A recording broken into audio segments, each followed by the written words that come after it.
bezala. Ene bizitzak fruitua eman dezala, sustraitua zuretan.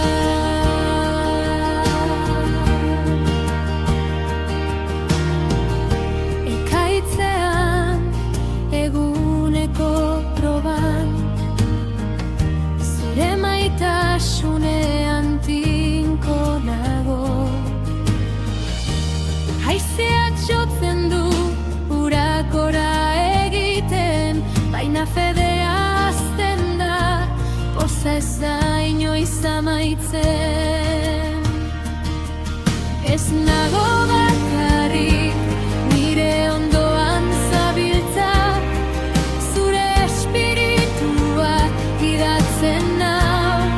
Ez nauzu inoiz utzi arkaitz sendoan, nire bizitza eraikia dago, Kristok eraikia ez du ezer suntsitzen.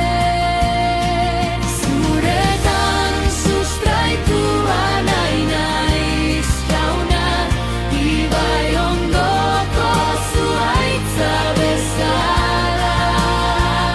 Ene bizitzak fruituak eman dezala, sustraitua zuretan.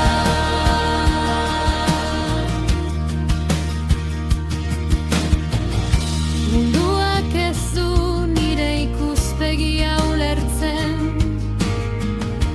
ilunpeak altxatzen dira, beren legea ezarri nahi dute. Baina zutik nago, fedean tinko, ezerk ez nau astintzen, ene jainkoak niregatik borrokatzen du. Ez dut haien onespenik behar, nau ere ezagutzen dudalako, lekuko bezala aukeratu ninduena. Bere erreinua eraikitzeko, bere argia eramateko, fedean oinez, zerurantz begira.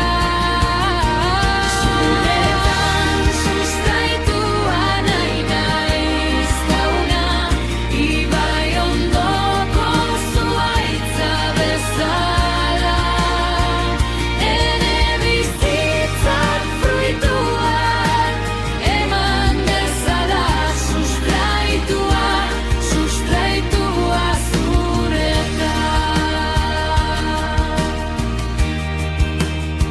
Sustraituak gara, fedearen familia, espiritu bat, jaun bat, errege bat, elkarrekin tinko, elkarrekin oinez, ez gaitu ezerk bereizten, zure izenaren maitea. Zaizeak jo, lurrak dardara egin, zutik jarraituko dugu, denok bartera, ikus dezatela, herriak gure jainkoaren almena. Kristoren gorputza gara, herria intzatsua. Ibai ondoan landatutako zuhaitza bezalakoa izango da, bere sustraiak urkorronterantz edatzen dituana, bere hostoak berde